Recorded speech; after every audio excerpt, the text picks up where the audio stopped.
Hi, everybody. This is Paul Cannon, and I want to thank you for joining us in our ATE. Tonight, this is an Ask the Expert session, and tonight's topic is enterprise calling. Hopefully, you have seen one of the two videos today where we actually presented Calling Made Simple, and I was one of the presenters in that. Luckily, though, I'm also joined by a couple of good friends here, along with a much larger cadre of good friends hanging out in the meeting. You can see Eric. Why don't you go ahead and introduce yourself if you can? No problem at all, Paul. My name is Eric Trex, Teams Architect with the Center of Excellence for Microsoft, and just happy to be here to discuss Teams calling. Awesome, Eric. Also, Ian, I will invite you to introduce yourself as well.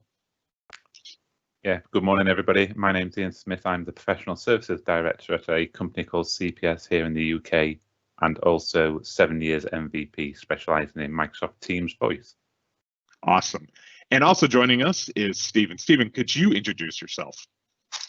Yeah, sure. Good morning. I'm Steven from the Netherlands. I'm a 15 years MVP specialized in Skype for Business and Teams with a focus on telephony. Great. Also joining us is Lasse. I'm sure I messed it up again. You can kill me later. Lasse, could you introduce yourself?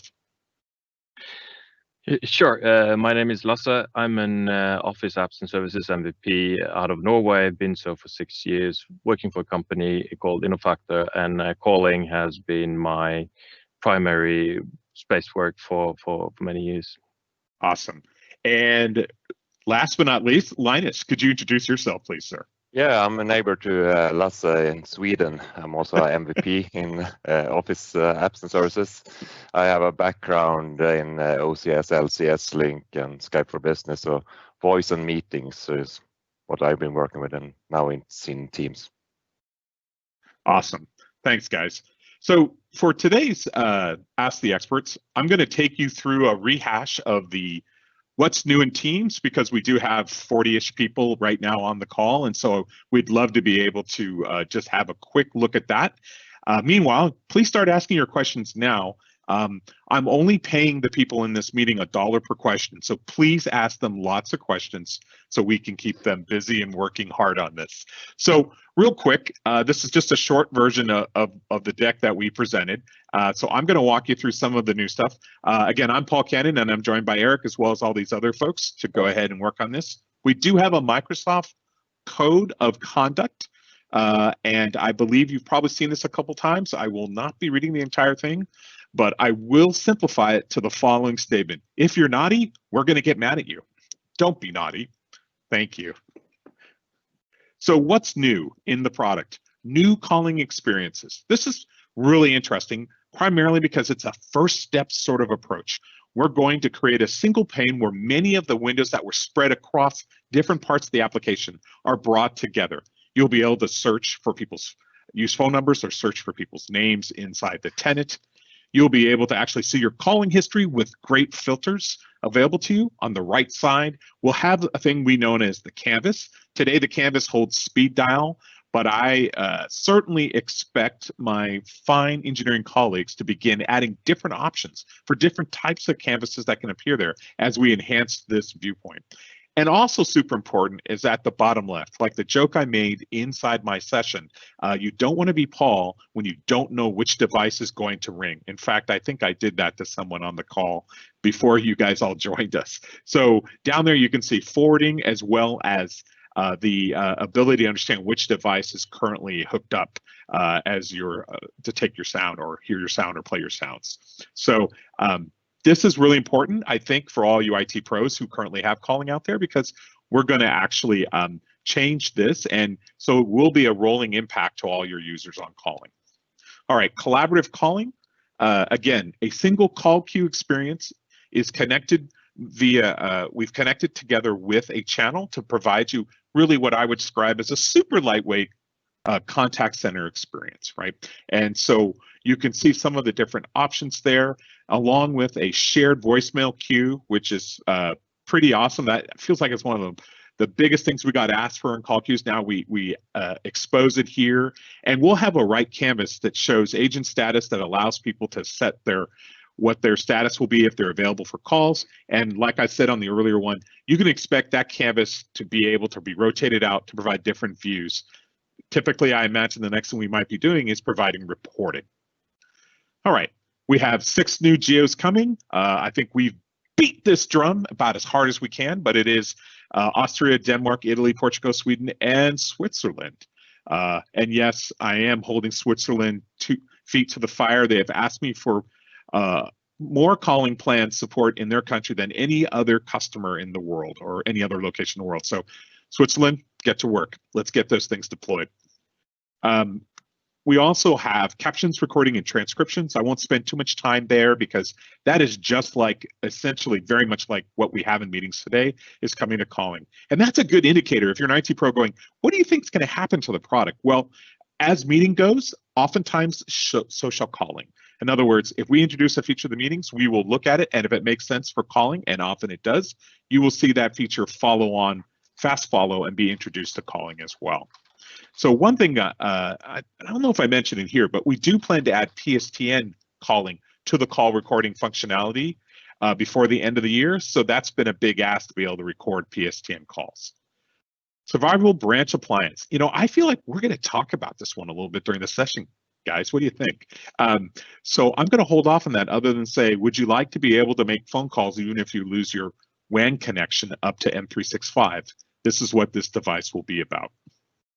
And transfer calls between desktop and mobile, very similar to meetings. We're now introducing that for calling as well. I think one of the more interesting ideas is to be able to be on a call and perhaps be on with a phone to handle your audio and maybe video, and then also have a larger tablet for slides. I think that would be really interesting capability and something that you'll be able to do with calling as well as you can today with meetings. We have a couple new session border controller partners being certified. You see Nokia here on the slide, but there was late breaking news that Ericsson is also very close to being available for you. So you'll now have additional choices for your SBC providers. And last but not least, a couple of announcements around devices. We're going to be able to support SIP phones. Can I hear the cheering now? Yay! Go ahead, guys. Give me a little cheering. Come on, just a little bit. Woo! Yay! Okay. All right. Okay. All right, that seemed a little bit mixed. I'm not sure what happened there, but so we'll be supporting SIP phones. We should have that available in the first half of 2021, or continuing the support. We can talk about it more, as well as new team phones for core calling that are affordable. And it's just also been a lot of questions asked for those as well. Okay, those are just a list of sessions. So with that, I'm going to go ahead and stop sharing slides, and instead, we are going to go into the question and answer period. So I'm going to kick one question off to Eric right now while folks are answering questions, moderating them in the thing. So one of the biggest asks I hear a lot, Eric, when I do briefings for customers, either on the Redmond campus, or I should say used to do briefings for customers on the campus and now do them remotely, is around if I have an existing PBX and I would like it to coexist with Teams, what is the approach for that? It's an excellent question. It's actually one of the most common scenarios we're finding, in that the old school days of a forklift rip and replace of legacy PBXs is just not done that much anymore. So what we have is what's known as a side-by-side migration or coexistence. The way we do that is through direct routing with the certified SBC. And what that allows is for the Teams calling environment to utilize and interact with the legacy PBX, provided that they're able to connect to that SBC as well. You can do tenant level dial plans and different integration points so that you can simulate that calling experience that the customer may have on-prem with their PBX currently. For instance, extension dialing. If people are used to that, even though we have the ability to dial by name, which is a beautiful, quick, crisp way to do dialing, if they want to keep that old experience still active, synonymous between the two environments, we have dial plans that are able to manipulate a call and route that over to the SBC and then route that over to the PBX, so that when somebody dials 3751, That's not my actual extension number. But if somebody does dial that particular number, we can manipulate that call to end up at the extension on the legacy PBX that is still 3751. And that can apply for a lot of the different resources sitting on that legacy PBX hardware, whether it be analog stations or paging resources and things.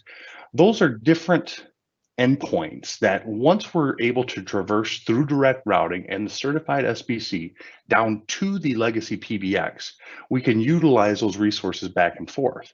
The nice thing is the PBX can also dial back up into the Teams calling environment.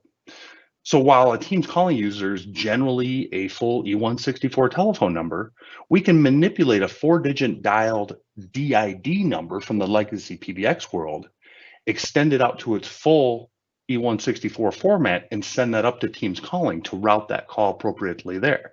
So between those interactive environments, we're able to get very, very close to a synonymous environment, right? So that the two sit side by side with a lot of interoperability that allows you to move individuals over. You can operationalize moving just a small handful of users from legacy PBX up to Teams calling.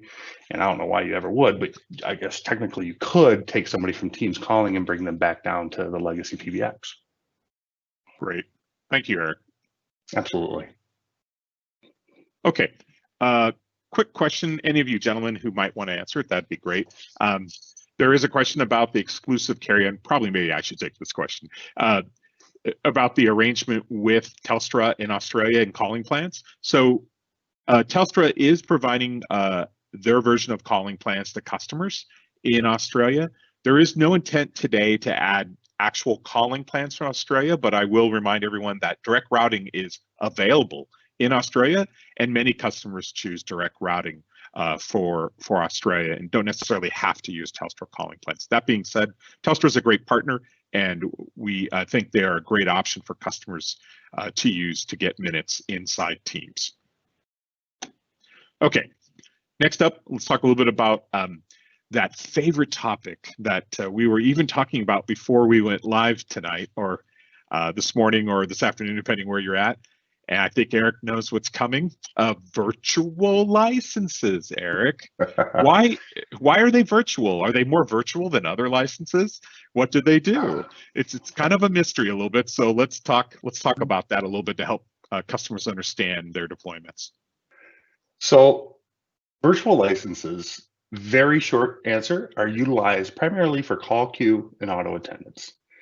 And because those things need a resource account in the environment in order to function, and those resource accounts let you assign phone numbers and certain features, things like that. So if you have an account, you have to have a license. But Microsoft, being as nice as we are, said, hey, we really don't want to have to charge people for this. That's kind of crazy, but we do need a license. So we created virtual licenses. And if you'll notice inside of your Teams Admin Center, or the your tenant admin center, you'll see that those are actually a free license that you're able to procure. So, but they're only assigned for resource accounts. Those resource accounts are generally used for call queues and auto attendance. Most of the time, we recommend purchasing them in groups of 10, 15, or 20. I think the limit is 25 at a time. But you're able to continue purchasing additional ones if you're building a lot of call queues or auto attendants to build out your entire calling ecosystem.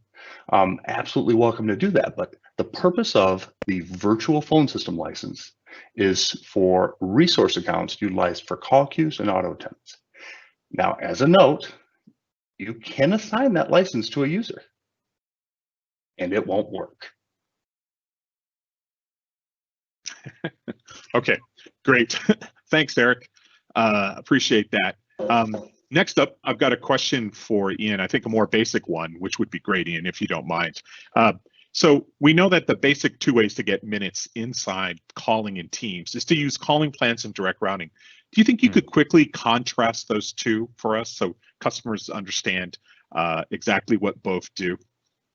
Yeah, absolutely. So calling plans is where a customer can purchase a subscription-based pricing. So in the UK where I am, it's around about £10 for the national calling plan price, and you get a boatload of minutes, so 600 minutes or so, which the end customer and the user can utilize, and it's eat as much as you want, and it pulls up, and you can buy more off the back of it. Whereas direct routing is you can bring your own carrier, so that could be a SIP trunk, it could be a ISDN connection, put it into a session border controller, and have your own carrier serve you your DDI numbers, as opposed to calling plans, which Microsoft is the carrier for you. Excellent. Thanks, Ian. Appreciate that. Next question, I think, would be great. I don't want to put you, Stephen, on the spot here, my friend, but a good question is, what is the benefit of the announced survivable branch appliance role for a branch office in a scenario with Teams direct routing? Yeah, so I think it's really good for people that have a concern about availability, cloud availability. So if you need to be able to continue using your telephony features even when the cloud connection is down, that's where this would make sense. Yeah, totally would agree with that. I would also add that essentially SBA requires that you put that device somewhere else, right? Because essentially what it's trying to do is replace that that broken connection, whatever connection you might have designed for that office, and it goes down. The survivable branch appliance is designed, or will be designed, to kick in and essentially allow you. So you're right. Someone asked, you might have to provide trunks there, or there are other options, but yes, it is for failover. The case that I really love to cite always is one of those famous mining companies in South Africa or Australia, where they have a really remote site and they would like to have some way to have some emergency calling available if their primary connection to that site fails. Okay, great. Also, quick question. Sorry, I'm just looking at some of the questions right now really quickly.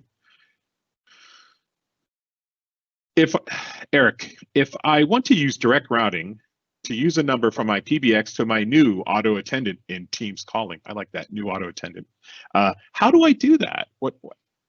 How does that work? So there's two ways this particular question could be taken.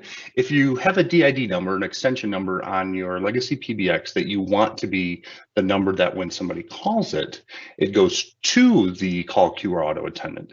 That's actually set up in the resource account settings inside of the, when you assign a resource account to a particular call queue or auto attendant, inside that resource account settings, currently we have to perform that function in PowerShell. That is one of the aspects that is left to that PowerShell domain. It's not available in the Teams Admin Center just yet. But you would assign that number as the on-prem tell URI, I believe. Check docs to confirm that. And it's the assign of the resource count. Now, the flip side of that question could be, is how can I call an extension from a call queue or auto attendant? So currently, call queues are set up for agents, which is going to be only your Teams users at this time.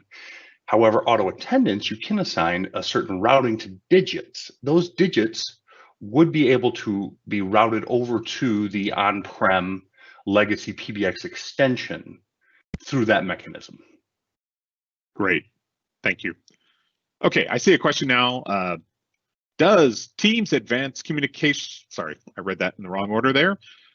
Do you need Teams Advanced Communication license for recording a phone call? This is kind of a trick question. I will take any of you who would like to ring in and answer that, or I'll handle that question. If not, are there any brave takers here amongst my crew? Okay, I know this is tricky because I'll be honest, we have this is a lot about licensing, so that ends up being a little bit mine. I'll go ahead and answer that real quick. So the answer is yes and no. Any questions? So the reality is that we don't confuse what we call convenience or simple recording. Convenience or simple recording will not require an advanced communications license to do a simple recording. This is not compliance recording. Compliance recording is a very different animal and files regulatory requirements. It's done by third-party partners. yes, that requires an advanced communications license in order to connect that into Teams. So two different approaches for recording. It all depends on what your business case is. Do you need compliance recording? Are you a brokerage house or some other thing like that?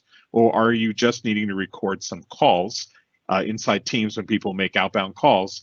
That's a little bit different. Okay, great. Now, another famous one, and maybe hopefully one of the guys on the call can take this, is people have a wide variety of fascinating devices to connect, legacy devices that connect into their legacy phone system, paging systems, analog stations. I'll never forget the first day that someone said, I got to connect my elevator. And I, as a brand new calling PMM, I was like, my elevator? What? I was really confused at how all these things tie together. So they're asking, what is the approach for Teams calling? How would I go about doing that at a high level? Would any of you guys, especially Linus or Lasse, would you like to talk a little bit about that if you can? Or anyone else? Yeah, I can take it. There is Awesome. especially the elevators you're talking about that are interesting in voice projects.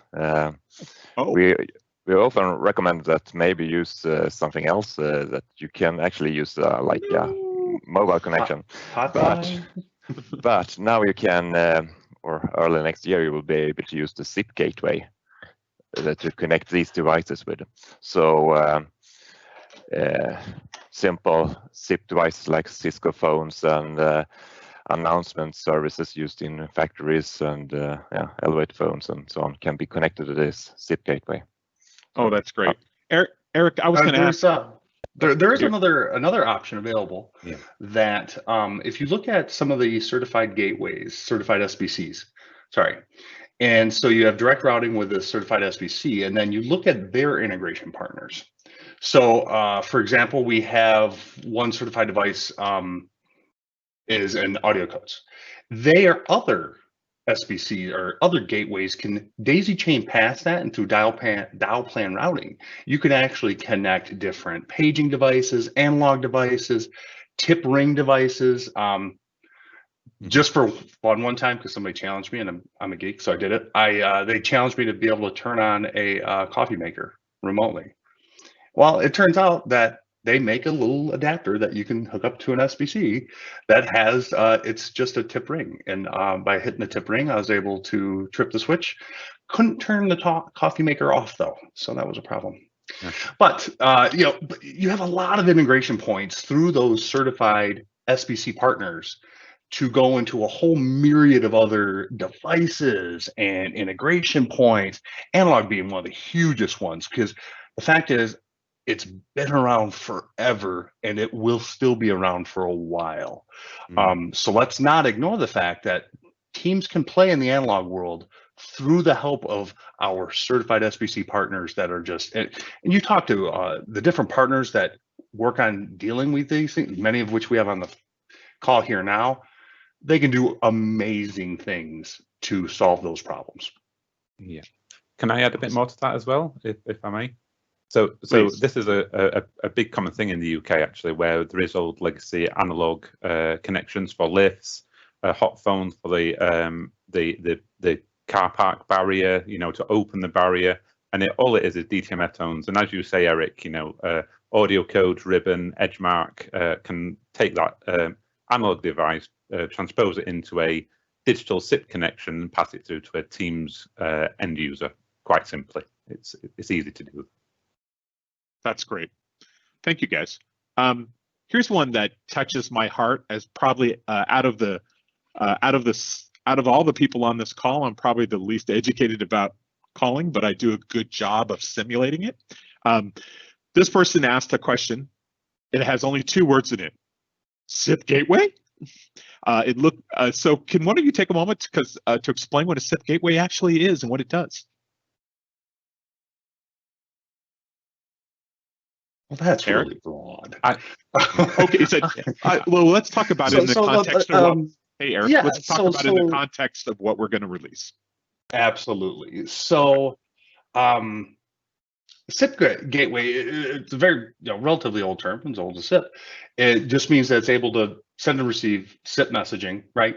That's so, but with the announcement we're going to start supporting a much more open brand of that connecting into the Teams environment, right? So definitely stay tuned for what that's going to mean, because you're going to see a huge range of products that are now able to play in the Teams world much more natively. And is going to support that base SIP stack. That now how far that goes, we're not really sure just yet, right? So this is still not GA. It's still definitely in progress, but you're going to see that opened up in that world of SIP devices, which you can just look on the interwebs and just, there's a myriad of different devices. Generally, what you're going to see inside of that SIP gateway is a requirement for certain modifications to work inside of the Teams environment. That can be a firmware update. It can sometimes be just server settings, things like that inside of that SIP gateway that will be manipulated for Teams. That's going to be a very case-by-case basis, and that's going to be something that you're going to want to monitor and look for updates on that. And each one of our partners and vendors that are looking to make that integration are going to have different solutions for that. There may be a common methodology, but it's individual. So a lot of homework to be done there, but also a lot of cool features coming up with that could be happening. So a SIP gateway basically takes messaging from one point through a certain understood protocol and sends it to another point. So that was a very long answer for a short question. Yeah, that was more than I guess I didn't tell you I wanted you to answer it in 2 words as well. So oops, oh well.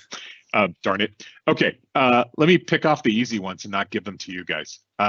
So is there any more plans to provide more calling plans in the Asia Pacific region? Absolutely. We do know that there is ask for that. The approach to developing a calling plan is actually a bit more work than you might imagine, because it starts actually, believe it or not with software developers at Microsoft, but with lawyers at Microsoft, as we work with the local country to determine what we need to do to meet their regulations and requirements. So we have a set of countries, which I will describe as a longer list, that are going to potentially be available to us in the first half of 2021. I'll be honest, it almost always works the way that some don't make the cut for various reasons. Like I just described. And so we will explore those. And then as soon as we have something to announce, I think we'll share those additional countries with you. You can expect that there will be Spring Ignite this coming in 2021. And as you can imagine, I being a marketing person, I oftentimes like to talk about stuff at events like we're doing now. Okay. I'll throw it open if anybody has any questions out there amongst our crew that are in the meeting, because we have many more people besides the folks who have turned on their video. I'm going through some of the questions. They look like they're getting answered. So if there's anything else out there that people would really like to talk about, we can definitely look at that.